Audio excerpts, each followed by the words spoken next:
กรมส่งเสริมวิสาหกิจขนาดน้อยและกลางหรือ SME ของกระทรวงอุตสาหกรรมและการค้ามีฐานะเป็นการเงินขั้น2ในการคุ้มครองเวียกงานส่งเสริมวิสาหกิจขนาดน้อยและกลางโดยค้นคว้าสร้างปรับปรุงนโยบายแผนพัฒนาและกฎหมายต่างๆเพื่อพัฒนาความสามารถการแข่งขันของแขนงอุตสาหกรรมกสิกรรมการบริการและแขนงการอื่นๆเฮ็ดหน้าที่ระดมทุนจากหลายแหล่งทุนที่เป็นไปได้มีอันใดที่เป็นบุญมิสิทธิ์ที่พวกเราจะต้องได้สืบต่อจากจัดตั้งปฏิบัติโดยเฉพาะมันติดพันกับการลดพรความทุกข์ยากของประชาชนเพื่อสนองทุนให้แก่กิจการส่งเสริมวิสาหกิจขนาดน้อยและกลางเช่นส่งเสริมทางด้านการเงินด้านวิชาการและกิจกรรมอื่นๆตอนกรมส่งเสริมวิสาหกิจขนาดน้อยและกลางหรือ SME แม่นหยังสวัสดีท่านผู้ชมยินดีต้อนรับเข้าสู่รายการทุกทิศทางมิติใหม่เจาะประเด็นทันเหตุการณ์ฮู้ก่อนภัยท่านผู้ชมเศรษฐกิจทุกเศรษฐกิจนั้นต้องได้อาศัยวิสาหกิจขนาดน้อยและขนาดกลางเป็นกงจักรในการที่เกื้อหนุนให้เศรษฐกิจนั้นขยายตัวและประเทศลาวเฮาก็เช่นเดียวกันและในรายการเฮามื้อนี้เฮาได้รับเกียรติจากผู้วางนโยบายจากภาครัฐรวมถึงผู้ประกอบการตัวจริงที่เป็นวิสาหกิจขนาดน้อยและกลางมาร่วมโอ้ล้มสนทนานํกันในรายการในระยะทำอิฐนี้เฮาพบกับแขกรับเชิญทานทำอิฐก็คือทานสาศิริพงษ์ห้องหัวหน้ากรมส่งเสริมวิสาหกิจขนาดน้อยและกลางกระทรวงอุตสาหกรรมและการค้าสบายดีเจ้าทานสาก่อนที่ว่าเฮาสิเข้าสู่รายละเอียดของคำถามนั้นอยากให้ทานแนะนำว่าความเป็นมาและก็ภาระบทบาทของกรมส่งเสริมวิสาหกิจขนาดน้อยและกลางที่จริงกรมส่งเสริมวิสาหกิจขนาดน้อยและกลางนี่พวกเราได้สร้างตั้งขึ้นมาหลังจากที่ทางรัฐบาลได้ออกดำรัสว่าด้วยการส่งเสริมในพัฒนาSME ตั้งแต่ปี2004สนับในเวลานั้นเขาใช้ชื่อว่าห้องการส่งเสริมในพัฒนาวิสาหกิจขนาดน้อยและกลางซึ่งพวกเขาก็เฮ็ดดำเนินงานส่งเสริม SME ขึ้นมาจนมาฮอดปี2011เนาะหลังจากที่พวกเขาได้มีการปรับปรุงดำรัสว่าด้วยการส่งเสริมในพัฒนา SME ขึ้นมายกมาเป็นกฎหมายว่าด้วยการส่งเสริม SME แล้วพวกเขาได้เปลี่ยนจากห้องการนี้มาเป็นกรมส่งเสริมวิสาหกิจขนาดน้อยและกลางตั้งแต่นั้นมาว่ารวมกันแม่นเริ่มแต่ปี2005เป็นต้นมาเป็นทางการเจ้าในฐานะที่ทานกับเฮ็ดเวียกอยู่ในเวียกงานในภายในกรมส่งเสริมวิสาหกิจขนาดน้อยและกลางมาได้ระยะที่ยาวสมควรนี่เห็นว่าความท้าทายหรือว่าสิ่งที่ว่าเป็นอุปสรรคต่อการพัฒนาของธุรกิจวิสาหกิจขนาดน้อยและกลางของเขานี่มันมีอย่างไรตัวนี้ว่ารวมเป็นปัญหาของข้าเจ้ากันเป็นมีหลายอยู่เนาะแต่ว่าอันหลักๆก็เป็นเกี่ยวกับเรื่องการเข้าหาแหล่งทุนของข้าเจ้าเนาะจากการสำรวจของพวกเราในระยะผ่านมาเห็นว่าเกือบ 50% ของ SME นี่มันมีปัญหาเกี่ยวกับการเข้าหาแหล่งทุนหลังจากนั้นก็เป็นปัญหาเกี่ยวกับความรู้หรือว่าประสบการณ์ของผู้บริหารธุรกิจกับตัวของเจ้าเองโดยเฉพาะเป็นความรู้เฮ็ดในการเขียนแผนธุรกิจการบริหารจัดการทางด้านบัญชีลองลงมานั่นกับเม็ดการนำใช้เทคโนโลยีนี่ค่อนข้างใช้ปฐมประธานว่ารวมนอกจากนั้นลองลงมาปัญหากับแม่นเรื่องการขาดแคลนแรงงานผู้สมิสนานเนาะเนื่องจากว่ารวม SME นี่อยู่บ้านเฮาประมาณเกือบ80% แม่นจุลวิสาหกิจหมายถึงว่าเป็นวิสาหกิจที่มีแรงงานตั้งแต่1-5 คนรวมเอาทั่วประเทศมันประมาณ80% แล้วสนะวิสาหกิจขนาดน้อยนี่หมายความว่าแต่6-50 คนนี่ก็แม่นกลุ่มเอาแต่เกือบ 6-7% หลังนั้นจะแม่นขนาดกลางสนะละ SME นี่ก็ถือว่าส่วนหลายมันเป็นจุลวิสาหกิจบ้านเฮาว่ารวมที่ราคาฉะนั้นปัญหาของเจ้าเป็นตัวนี้เป็นหลายสิ่งท้าทายเจ้าถือว่าจุลวิสาหกิจนี่ก็ถือว่าเป็นคำศัพท์ทางการแล้วเนาะแม่นล่ะถือว่าใช้มานิยามธุรกิจที่ยังน้อยยังน้อยหลายเฮาใช้ว่าจุลวิสาหกิจเฮาเอานิยามแม่นเอาจำนวนคนแม่นบ่จำนวนคน1-5 คนเป็นจุลวิสาหกิจแล้วก็มีทรัพย์สินนี่ประมาณ150 ล้านลงมาแล้วก็มีรายรับประมาณ400 ล้านกีบลงมาต่อปีเฮาเอิ้นว่าเป็นจุลวิสาหกิจอยู่ในขอบเขตทั่วประเทศนี่ถือว่าในจำนวนวิสาหกิจขนาดน้อยและกลางหัน 80% นี่มันเป็นจุลวิสาหกิจแม่นแล้ว และต่อครับความท้าทายต่างๆ ที่บรรดาวิสาหกิจขนาดตั้งแต่จุลวิสาหกิจขนาดน้อยขนาดกลางที่เขาพบพ่ออยู่นี่ทั้งกรมเฮาก็คือทางกระทรวงนี่มันเฮามีนโยบายที่เป็นรูปธรรมอันใดหนึ่งบ่หรือว่าหลายๆด้านก็ได้ที่ว่าเฮาได้ลงไป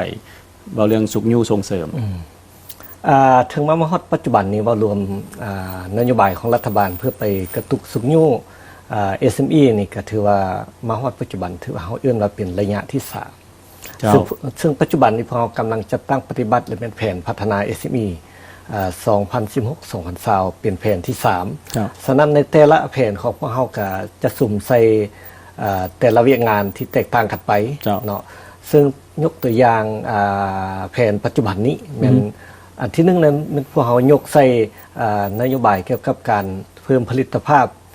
เทคโนโลยีและนวัตกรรมเนาะอันที่2เลยมันการสนับสนุนการเข้าหาแหล่งทุนเนาะอันที่3เลยมันการให้คำปรึกษาและพัฒนาธุรกิจอันที่4เป็นการสร้างและพัฒนาผู้ประกอบกิจการใหม่ละอันที่5เลยมันเรื่องการเข้าหาตลาดทางภายในและต่างประเทศและอันที่6เป็นการสร้างสภาพแวดล้อมที่เอื้ออำนวยให้แก่การเฮ็ดธุรกิจนี่หรือว่าการดำเนินธุรกิจและอันที่7เลยมันนโยบายเกี่ยวกับภาษีอากรและงบประมาณซึ่งระยะผ่านมาถือว่าพวกเราได้สนับสนุนว่าการสนับสนุนที่บ่แม่นการเงินเนาะที่บ่แม่นการเงินนี่ก็คือการสนับสนุนเรื่องความรู้ให้แก่SME นี่ซึ่งอันเฮาเห็นว่าปัญหาของเขาเจ้าอะไรเป็นความรู้ซึ่งหลังๆมานี้คือยกตัวอย่างพวกเฮาก็ได้ร่วมมือกับสภาการค้าและอุตสาหกรรมแห่งชาติลาวในการสร้างศูนย์บริการ SME อยู่นครหลวงวิจันทร์นี่ได้แล้วก็ล่าสุดนี่ก็เป็นอยู่หลวงพระบางในวันที่28มีนาอะไรเงี้ยผ่านมานี้เนาะและในนั้นพวกเราก็สนับสนุนเขาเจ้าโดยเฉพาะตัวอย่างคือโครงการทุนสมทบเพื่อส่งเสริมธุรกิจเนาะหรือว่าภาษาอังกฤษเขาเรียกว่า Business Assistance Facility หรือว่าBAF มันพวกเขาก็สำเร็จไประยะหนึ่งเนาะเป็นโครงการที่1ซึ่งพวกเขาก็ให้การสนับสนุนภาคธุรกิจเข้ามาหาการบริการนี้ซึ่งทางโครงการของพวกเราให้การสนับสนุนงบประมาณทุนฮอนนั้น 50% เนาะอันนี้ถือว่าเป็นมากเป็นผลให้เขาเจ้าได้เข้าถึงการความรู้นอกจากนั้นก็แม่นพวกเราได้สนับสนุนการบริการที่แม่นการเงินเนาะให้ SME นี่ได้เข้าถึงแรงทุนเนาะซึ่งพวกเราก็มีกองทุนส่งเสริม SME เนาะก็ได้จัดตั้งปฏิบัติมาแต่ปี 2010เนาะตามดำรัสของนายกเลขที่123ก็ถือว่าSME จำนวนหนึ่งเนาะก็ได้เข้าหาแหล่งทุนที่พวกเราปล่อยผ่านธนาคารถือว่ามีเป็นรูปธรรมหลายมาตรการออกมาสวยเหลืออยู่เนาะในกรณีของ BAF ที่เมื่อกี้ BAF Business Assistant บอก Facility นี่อันนี้นี่ในการจัดตั้งปฏิบัติตัวจริงแล้วถ้าว่านักธุรกิจหรือว่าวิสาหกิจฟังอยู่นี่มันเพิ่นยังหาข้อมูลได้บ่หรือว่าเพิ่นเข้าไปหากรมโดยตรงบ่ที่จริงโครงการตัวที่1นี่พวกเราได้เฮ็ดสำเร็จไปแล้วจบไปแล้วเนาะซึ่งโครงการตัวนี้ก็หากก็จบไปในปี 2018 นี่และปัจจุบันนี้พวกเราก็กำลังเริ่มเป็นโครงการใหม่เนาะซึ่งกำลังจะเริ่มจัดตั้งปฏิบัติในใกล้ๆนี้เนาะซึ่งถ้าหาก SME มีความประสงค์ให้การช่วยเหลือเขาเจ้าโดยเฉพาะในการบริการ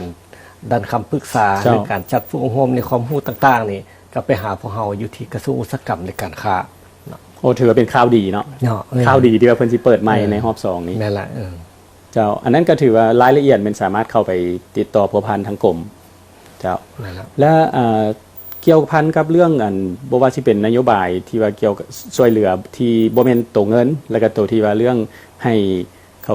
ส่งเสริมหรือว่าแนะนำให้เข้าถึงแหล่งทุนได้นี่นะอันนี้แม่นเฮามีกองทุนเฉพาะบ่ด้วยเขามีในกรอบของกองทุนส่งเสริม SME นี่พวกเขามีโครงการส่งเสริมวิสาหการซึ่งปัจจุบันนี้มันกำลังจัดตั้งปฏิบัติอยู่คือพวกเขาได้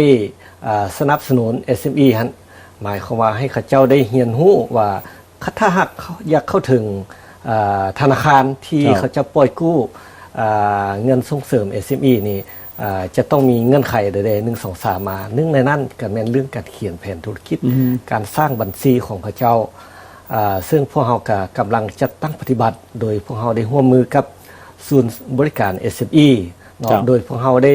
ให้องค์การให้งานสากลมาช่วยในการจัดตั้งปฏิบัติซึ่งพวกเราคาดว่าแต่นี้ฮอดเดือนกำลังจะปฏิบัติมาคือว่าในฮอดเดือน 6 ปีนี้พวกเราจะให้บรรลุได้ประมาณ600 SME 600หัวหน่วยธุรกิจเจ้าเข้าถึงการฝึกอบรมต่างๆแล้วก็สามารถเอาใบยั่งยืนการฝึกอบรมนี่ไปแจ้งต่อธนาคารเพื่อให้เขาเจ้าพิจารณาในการขอกู้ยืมเงินจากเขาเจ้าแล้วกันฝึกดังกล่าวที่ว่ามี600กว่าหัวหน่วยธุรกิจจะได้รับผลประโยชน์นี่นะมันมีผลดีต่อกับผู้ประกอบการโดยตรงคือแนวใดเกี่ยวกับการฝึกอบรมเกี่ยวกับการสนับสนุน SME ในการเข้าหาแหล่งทุนนี้อย่างน้อยๆ SME ที่ได้รับการฝึกอบรมเขาจะได้เรียนรู้ว่าก่อนที่เขาเจ้าจะดำเนินธุรกิจหรือเขาเจ้าดำเนินธุรกิจมาแล้วนี่เจ้าจะดำเนินไปตามแผนนั้นแนวใดมันมีประสิทธิผลสำใดการขายในแต่ละวันของเขาเจ้าสมเทียบใช้กับแผนและตัวจริงเขาเจ้าจะเห็นได้สำใดนอกจากนั้นเขาเจ้าจะเรียนรู้เกี่ยวกับการบริหารเงินของเขาเจ้าซึ่งในหลักสูตรของพวกเราก็จะมีการบริหารจัดการบัญชีประจำวันเนาะอันนี้อย่างน้อยเขาจะได้เรียนรู้การนำใช้ทุนอย่างถูกต้องและนำใช้ทุนอย่างมีประสิทธิผลเพราะว่ากู้เงินจากธนาคารมาแล้วอย่างน้อยเจ้าก็จะต้องรู้ว่าจะบริหารเงินอะไรจะหาแหล่งเงินทุนสำใดเพื่อบริหารธุรกิจและกระส่งทุนให้แก่ธนาคารคืนอีกถือว่าเป็นพื้นฐานที่สำคัญหลายในการดำเนินธุรกิจ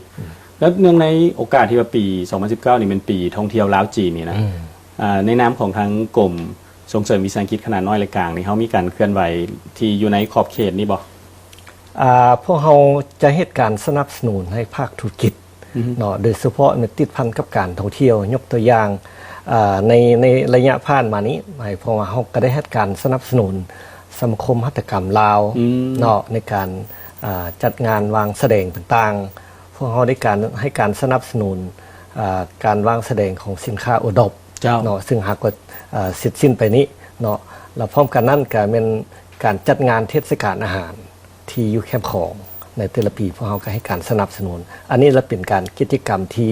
สนับสนุนที่ติดพันกับการท่องเที่ยวเจ้าหลายๆคนอาจจะบ่ฮู้ว่าทางกรมเขาเข้าไปอยู่เบื้องหลังจังใดแต่ว่าที่จริงถือว่ามีหลากหลายกิจกรรมเนาะทางกรมให้ความสนับสนุนแล้วคันกล่าวถึงแผนอนาคตแผนดังที่ทานได้กล่าวไปมันเดี๋ยวนี้มันอยู่แผน3สมมุติแล้วระยะกลางระยะยาวของทางกรมก็คือทางกระทรวงนี่มีนโยบายหรือว่ามาตรการเพื่อส่งเสริมวิสาหกิจขนาดน้อยและขนาดกลางนี่คือแนวใดคือในอนาคตใกล้ๆนี่พวกเราจะมีการปรับปรุงเกี่ยวกับการบริหารกองทุนนี้ซึ่งทางรัฐบาลได้ชี้นำพวกเราจะต้องให้เป็นกองทุนที่บริหารเป็นเอกราชเนาะเป็นเจ้าการทางด้านการบริหารทางด้านการเงินฉะนั้นล่ะคือพวกเขาจะปรับปรุงตัวนี้ก่อนส่วนในการสร้างนโยบายเนาะสร้างนโยบายหรือว่าพวกเขาจะต้องได้สืบต่อจัดตั้งปฏิบัติฮอดปี2020แล้วพร้อมกันนั้นพวกเขาจะเบิ่งว่าในกิจการส่งเสริม SME อยู่ในกฎหมายใน13กิจการท่านว่ามีอันใดที่เป็นบุรมิสิทธิ์ที่พวกเขาจะต้องได้สืบต่อจากจัดตั้งปฏิบัติโดยเฉพาะเป็น